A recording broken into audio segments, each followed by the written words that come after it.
નમસ્કાર મિત્રો, આપણી આ યુટ્યુબ ચેનલમાં આપ સર્વે દર્શક મિત્રોનું હાર્દિક સ્વાગત છે. દોસ્તો, હાલનો સમય એટલે બાગાયતી પાકોની અંદર ખાસ કરીને ફળોનો રાજા એટલે કે આંબો, કેરી એની આજે ચર્ચા કરવાની છે. આંબાનો પાક ઘણા બધા વિસ્તારમાં ખાસ કરીને ગીર સોમનાથમાં તાલાળા પંથકનો વિસ્તાર હોય કે પછી ગુજરાત રાજ્યના કોઈ પણ વિસ્તાર કે જ્યાં આંબાનું મહત્વપૂર્ણ વાવેતર થયેલું હોય, ખેડૂત મિત્રોએ પોતપોતાનો બગીચો, આંબાનો જે બગીચો હોય અને એની કેવી માવજત કરવી જોઈએ જેથી કરીને આપણને ખૂબ સારું એવું કેરીનું ઉત્પાદન મળી શકે, એવા વિષય ઉપર ચર્ચા કરવાની છે. ચર્ચા કરવા માટે હું આપનો દોસ્ત મનીષ બલદાણિયા, કૃષિ વૈજ્ઞાનિક તરીકે કૃષિ વિજ્ઞાન કેન્દ્ર કોડીનાર ગીર સોમનાથ ખાતે ફરજ બજાવું. મિત્રો, ગયા વર્ષે તમે બધાએ જોયું છે કે આંબાવડિયું છે એની અંદર ખૂબ સારું એવું ફ્લાવરિંગ આવ્યું હતું. ગયા ડિસેમ્બર મહિનાની અંદર તો અઢળક આંબાની અંદર ફૂલો ફૂલો ફૂલોનો તહેવાર હોય એમ જે જગ્યાએ જાવ ત્યાં ફૂલ ફૂલ ફૂલ, પણ ઉત્પાદન છે એટલું નહોતું આવ્યું. એટલે તમારે ખાસ ધ્યાને રાખવાનું છે કે આ વર્ષે એની કેવી માવજત કરીએ તો બાગાયતી પાકની અંદર ખાસ કરીને આંબાનું ઉત્પાદન સારું લઈ શકાય. દોસ્તો, ખાસ કરીને એ પહેલું મહત્વ એ છે કે આંબાના પાકની અંદર પહેલું એ ધ્યાન રાખવાનું છે કે પિયત ક્યારે આપવું જોઈએ, કારણ કે પિયત ખૂબ અગત્યનું છે. ઘણા બધા બગીચાની અંદર જોઈએ તો ઘણા લોકોએ પિયત શરૂ કરી દીધા છે અથવા હળવા પિયત આપવા માંડ્યા છે. આવી પરિસ્થિતિની અંદર બાગાયતી પાકમાં ખાસ કરીને પિયત અપાય નહીં, કારણ કે આ વર્ષે પુષ્કળ પ્રમાણની અંદર વરસાદ પડવાના કારણે છે ભેજનું પ્રમાણ ખૂબ વધારે છે, જે જમીનની અંદર ભેજ સુકાણો નથી. તો આવી પરિસ્થિતિની અંદર બાગાયતી પાકની અંદર પિયત આપવાનું ટાળવું જોઈએ. અને ખાસ પિયત છે એ બાગાયતની અંદર, આંબાની અંદર કેરી જ્યારે છે એ બંધાવાનું શરૂ થાય ત્યારે છે એ પિયત આપવું જોઈએ. એની સમયાંતરે આપણે માહિતી આપણી ચેનલની અંદર મૂકતા રહીશું. એટલા માટે તમને કહું છું કે ચેનલ ઉપર જે લોકો નવા હોય અને આવી માહિતી લેવા માંગતા હોય તો ચેનલને સબસ્ક્રાઇબ કરી દેજો.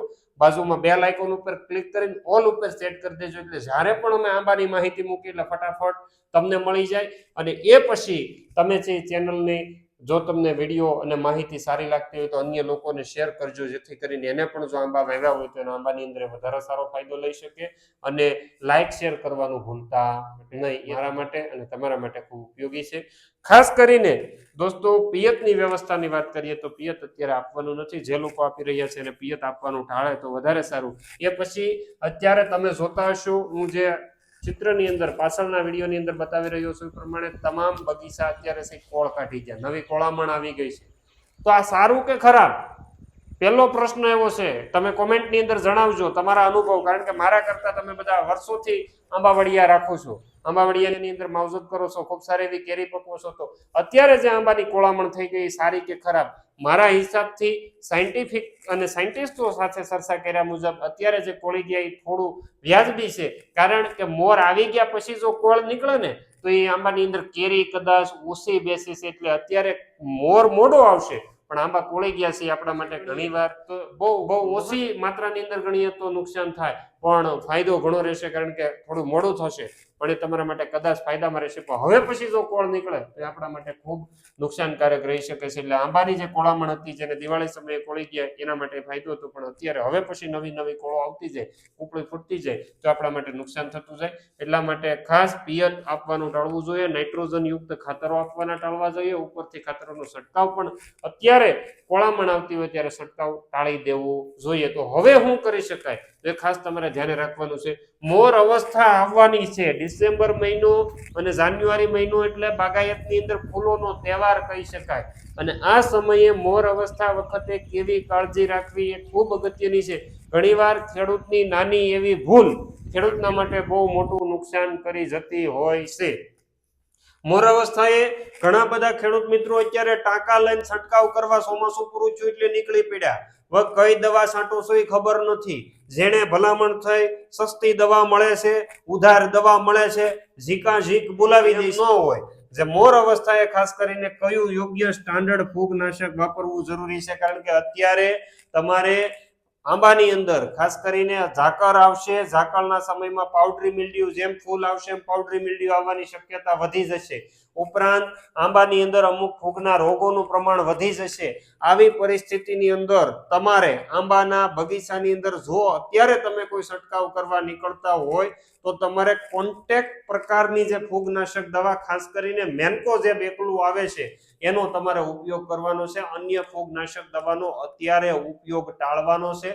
અને જ્યારે મોર આવી જાય ને એમાંથી કેરી બંધારણ શરૂ થાય ત્યારે એક પણ પ્રકારની ફૂગનાશક દવાનો કે ઝેરી દવાનો છંટકાવ કરવાનો નથી, જેથી કરીને એની અંદર ફ્લાવરિંગ જે છે એનું પોલિનેશન સારું થાય ને આંબાનું બંધારણ સારું થાય તો તમને ઉત્પાદન મળવાની શક્યતા છે. એટલે દોસ્તો, આંબામાં ફ્લાવર આવવાનું એટલે કે હજી ફૂટવાનું શરૂ થાય એ સમયે તમારે ફૂગનાશક દવા એની અંદર ખાસ કરીને મેન્કોઝેબનો ઉપયોગ કરવાનો છે. એની સાથે તમારે જંતુનાશક દવાની અંદર ઇમિડાક્લોપ્રિડ, જો મધ્યાનું પ્રમાણ તમારે ગયા વર્ષે હતું તો ઇમિડાક્લોપ્રિડનો ઉપયોગ કરવાનો છે. અન્ય કોઈ દવાનો ઉપયોગ કરતા પહેલા વિચારવાનું છે, કોઈ સાથે ચર્ચા કરી અને પછી અન્ય દવાનો ઉપયોગ કરજો. અને એ ન કરો અને એની જગ્યાએ જો લીંબોળીનું તેલ બજારની અંદર જે આવે છે એ હાઈ પાવર લીંબોળીનું તેલ, બરોબર, એ તમે ઉપયોગ કરશો. તમારા આંબાના પાંદડા કડવા રહેશે, જેથી કરીને મધ્યો છે ડાયરેક્ટ શરૂઆતના ફૂલ અવસ્થાએ એટેક ન કરે. તો એ હાઈ પાવર લીંબોળીના તેલ વિશે અહીંયા નંબર જે આપવામાં આવ્યો છે એની ઉપરથી માહિતી મેળવજો.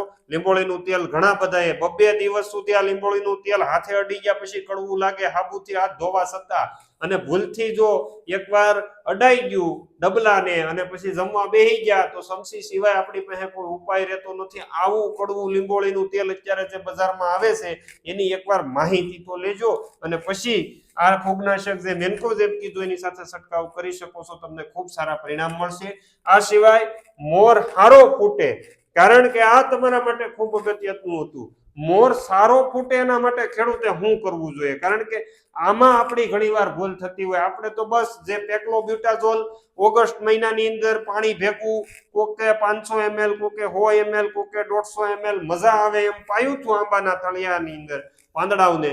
અને હવે તો ફૂલ મોર આવવાનો છે, પણ એમ નહીં. મોર સારો ફૂટે, જેની અંદર નર અને માદાનું બેલેન્સ રહે, એના માટે ખેડૂતે શું છંટકાવ કરવું જોઈએ? તો તમારા માટે ખૂબ અગત્યની વાત છે. મોર સારો ફૂટે એના માટે દરેક ખેડૂતે આની નોંધ લેવી જોઈએ. જે બાગાયતી પાક આંબાનું વાવેતર કરે છે એમના માટે એક ફૂલ સેટ કરીને આવે છે. પહેલા મોલ સારો ફૂટે એના માટે ફૂલ મોર કરીને જે આવે છે એનો તમારે ઉપયોગ કરવો જોઈએ, કે જેના કરે ફૂલ મોર એટલે ફૂલ વધારે આવે, બરાબર.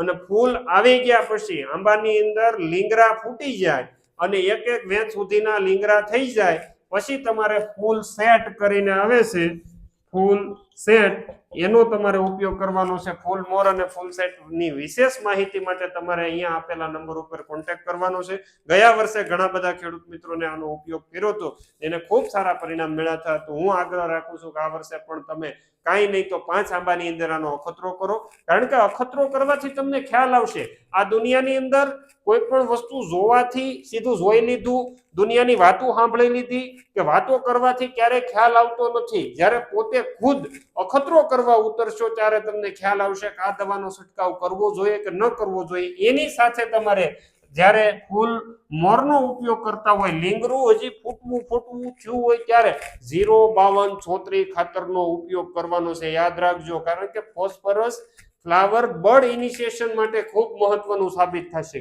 એમાં પોટાશનો માત્રા આવશે એટલે ફ્લાવર બડ છે ખૂબ સારી એવી નીકળે. તો ફૂલ મોર એની સાથે 05234 આ બંનેનો ઉપયોગ કરશો તમને ખૂબ સારા પરિણામ મળશે. અને એના કારણે છે આંબામાં નર અને માદાનું બેલેન્સ રહેશે, જેથી કરીને કેરીનું બંધારણ સારું થઈ શકે અને કેરીનું ખરણ છે એ અટકી જાય. તો આ તમારા માટે ખૂબ અગત્યનું છે. એ સિવાયની વાત કરીએ તો આવા સમયે છે તમને ટ્રાઇકોન્ટાનોલ કરીને જે દવા આવે છે એનો પણ તમે ઉપયોગ કરી શકો. તમારે પહેલા નોર્મલ ફૂટવા દેવાનું છે. છતાં જો આંબો ન ફૂટે, નોર્મલી સમય વયો ગયો છે, આંબો આપણો ફૂટતો નથી, તો તમે ટ્રાઇકોન્ટાનોલ કરીને જે બજારની અંદર અત્યારે મળે છે ટેકનિકલ જે પીજીઆર છે એનો ઉપયોગ એકવાર કરવો જોઈએ, જેથી કરીને આપણા આંબા છે આપણે રેગ્યુલર બિયરિંગ એટલે ફોડી શકીએ. આટલી માહિતી તમારા સુધી પહોંચાડવાની હતી. છતાં તમને એવું લાગે કે મને આ કંઈ સમજાણું નથી, તો મારું ઠેકાણું સરનામું કૃષિ વિજ્ઞાન કેન્દ્ર કોડીનાર ગીર સોમનાથ ખાતે બેસું છું. ઘણા બધા મારા મિત્રો છે કે જે આંબાની અંદર કામ કરે છે. મારા ઘણા બધા ખેડૂત મિત્રો સાથે ચર્ચા થઈ છે. આ સિવાયની તમને એવું લાગે કે મારે તમારો રૂબરૂ કોન્ટેક્ટ કરવો અથવા ટેલિફોનિક કોન્ટેક્ટ કરવો, તો મારી આ ચેનલની અંદર ઘણી બધી જગ્યાએ મેં નંબર નાખેલો છે. છતાં પણ સમય મર્યાદાની અંદર સવારે 9:30 વાગ્યાથી બપોરે 12:30 વાગ્યા સુધી અને બપોર પછી 2:30 વાગ્યાથી સાંજના 6:30 વાગ્યા સુધી ઘડિયાળમાં જોઈને એક રિંગની માત્રામાં, કારણ કે ઘણા નહીતર આજ જ મારે એક કેસ એવો બનેલો હતો કે એને રીંગું જ્યાં સુધી મેં ફોન ઉપાડ્યો નહીં ત્યાં સુધી મારે જ રાખી. તો આવી પરિસ્થિતિ નથી કરવાની. એના માટે મારો નંબર તમે યાદ રાખજો, 70 47 00 52 34. આ નંબર ઉપર અવશ્ય તમારે મારો કોન્ટેક્ટ થઈ શકશે. પણ વિડીયોની માહિતી પહેલા નિહાળજો, પછી કોન્ટેક્ટ કરવાનું વિચારજો. આટલી માહિતી તમારા સુધી પહોંચાડવાની હતી. અને જે લોકો બાગાયત સાથે જોડાયેલા છે અને પશુપાલન સાથે સાથે કરે છે અને ચારાની સમસ્યા હોય તો આ ચારાના બિયારણ માટે કાળી જુવાર બજારની અંદર ખૂબ સારી એવી આવે છે. તમે તમારા બાગાયતના વચ્ચેના ભાગની અંદર અથવા તો તમારો જે અડધા વીઘાની જમીન હોય એની અંદર 2 કિલો જેટલું બિયારણ કાળી જુવારનું અડધા વીઘામાં માત્ર 2 થી 2.5 કિલો બિયારણ વાવશો તમે તોય તમારા 2-3 પશુઓ સાથે સાથે રહી જશે. તો તમારા સારાનો પ્રશ્ન છે સોલ્વ થઈ જશે. તો કાળી જુવારના બિયારણ માટે નંબર ઉપર અવશ્ય કોન્ટેક્ટ કરજો, જેથી કરીને તમને બિયારણની માહિતી કેવી થાય છે વગેરે માહિતી તમારા સુધી પહોંચી શકે.